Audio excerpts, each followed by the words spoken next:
of London.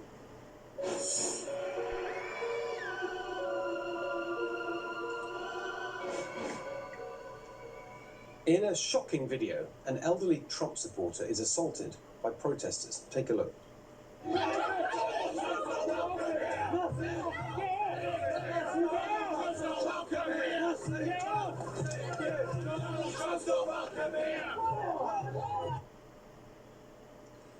I mean, that's just so outrageous, but I'm afraid, I mean, to me, it captures that Trump derangement syndrome that we have here the whole time. Well, it is. Trump derangement syndrome is a global epidemic, it seems.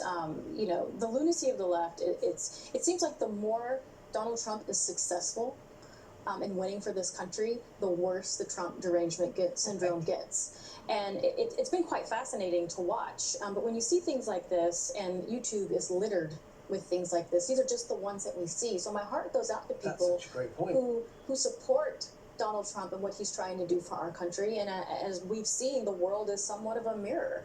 We see this populism culture rise, and it's everywhere. And Donald Trump has become the symbol, the global symbol of freeing the world, essentially. And you see this backlash, and it's very disturbing when you see an elderly gentleman who's just out there wanting to support a state visit from an elected official that he apparently likes. But it also goes to show you the strength of his support internationally, because these individuals know they're putting themselves at risk to go out there, and they do it anyway. And what it really captures is that, you know, for all their talk on the left about, you know, intolerance and hate, you know, they're the ones.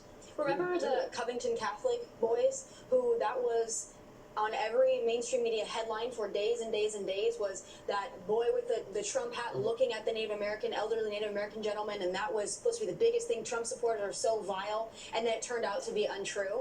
But where is the left when things like this happen? I get it happened overseas, but the problem and why this continues to happen to Trump supporters, whether they're elderly, they're women, it does not matter, is because those on the left, no matter where they are in the world, they believe that if you are a conservative or a Trump supporter, you are a monster. You are not a good person. So it is therefore their duty to assault you, to harass you, to heckle you, to belittle you. They feel like they have the moral high ground to do that because they feel that we are evil.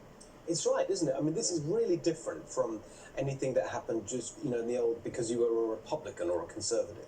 No, they tried to put all these labels on Donald Trump, that he was a fascist, that he was going to do all these things. But it was really almost projection from the left, because I see them doing exactly the opposite. And I mean, an elderly person, I mean, come on.